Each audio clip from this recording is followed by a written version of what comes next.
Hello, welcome back to my channel. So I finished reading The Left Hand of Darkness by Ursula K. Le Guin this morning, actually. I had originally planned on finishing it last night, and ended up finishing it earlier this morning, maybe about an hour ago. Still pretty fresh in my mind. So I don't want this to be a book review, just because I'm still so new to science fiction as a genre. I don't really feel that I am in a place to talk about the inner workings of this novel, or really even to discuss the story and the plot in any sort of detail at all, just because I just don't feel qualified to be able to do that in the manner that I like to discuss books in. So I just wanted to talk instead a little bit about my experience actually reading this book.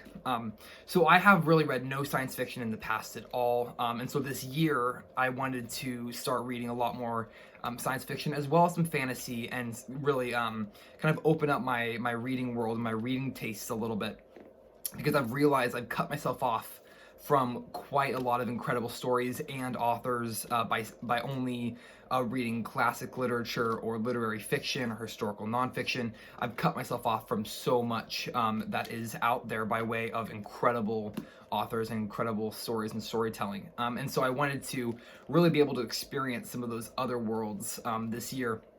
In science fiction, of course, what better genre to be able to explore other worlds in than this one?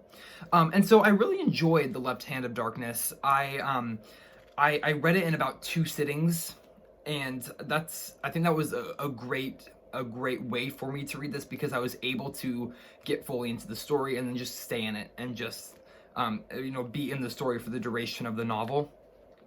There were a couple times, however, every other chapter or so, where I would find myself feeling a little bit lost in the narrative, or feeling a little bit confused with my character association. So getting confused, which character was which, or who had, or how they fit into the story, how they related to each other.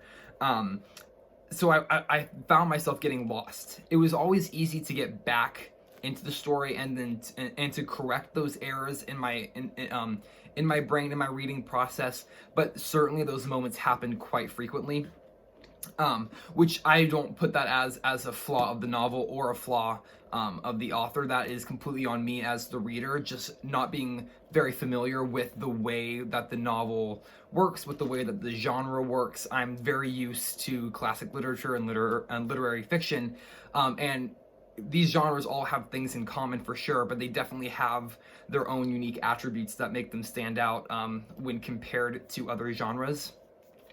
What I absolutely loved about this novel, though, compared to what I typically read, is just the imagination and the exploration that the reader is able to go on throughout the course of reading this novel, because it's so otherworldly. Obviously, it's science fiction. The rules of reality, the rules of physical law, none of those apply. And so really the worlds can be whatever the author wants, which of course is what science fiction is. And I've been reading classics for so long, or literary fiction for so long, where really all the stories take place in our world with our accepted reality. And so being able to have all those rules tossed aside, of course, it makes for an incredible story, because anything can happen, everything can happen. And of course, one of the big reasons I read is I love to experience lives and lifestyles and cultures that otherwise I would never be able to experience in my own lifetime. And of course, science fiction is the perfect avenue for being able to experience a lifestyle or a culture that you will never be able to experience, because either they don't exist, or it's something so futuristic that it will never happen in your lifetime. And so that's really fun, and it's exciting, and it provides for a really entertaining, really enthralling reading experience. And that was definitely my favorite thing about this book, was just that amazing reading experience and the excitement factor of it. I mean, it's like reading an action movie. It's like reading a science fiction movie.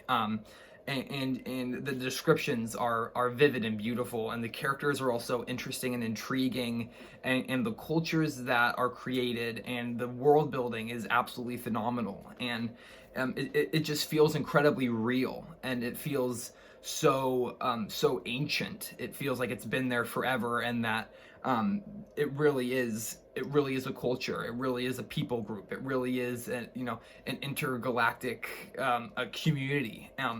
And so all those factors make for an exceptional reading experience. And I certainly will be reading more Ursula Le Guin. I actually bought a couple other of her books that I have on the shelf behind me here, just waiting for me. And I definitely will be reading more science fiction as a whole, just to be able to understand more about this genre and get more comfortable in it and learn more what's good science fiction, what's bad science fiction. So that's basically all I wanted to say for today. Thank you so much for watching.